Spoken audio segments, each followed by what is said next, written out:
নমস্কাৰ বন্ধুসকল, মোৰ ইউটিউব চেনেললৈ আপোনাক স্বাগতম জনাইছোঁ। যিহেতু আজি গণেশ চতুৰ্থী, সেইবাবে মই গণেশৰ পেঞ্চিল স্কেচ এটা বনাবলৈ চেষ্টা কৰিছোঁ। মই ইয়াত অকল HB আৰু 10Bৰ পেঞ্চিলৰ সহায়ত গোটেই পেইণ্টিংটো কৰিবৰ কাৰণে চেষ্টা কৰিছোঁ। প্ৰথমতে HB পেঞ্চিলৰ সহায়ত গোটেই আউটলাইনটো প্ৰথমত আঁকি ল'ম, দেন মই শ্বেডিং কৰিম।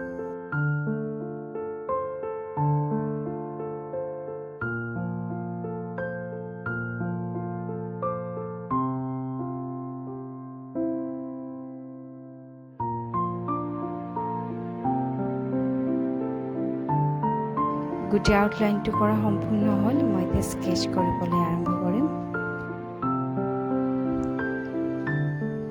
মই এতিয়া 10B পেঞ্চিলৰ সহায়ত গোটেই পেঞ্চিল স্কেচটো স্কেচ কৰিবলৈ ট্ৰাই কৰিম। পেঞ্চিল স্কেচ এখনত হাতৰ প্ৰেচাৰটো যে বহুত ইম্পৰ্টেণ্ট। তো যিসকলে পেইণ্টিং কৰে তেওঁলোকে গমেই পাব।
মোৰ পেঞ্চিল স্কেচটো প্ৰায় সম্পূৰ্ণই হ'ল।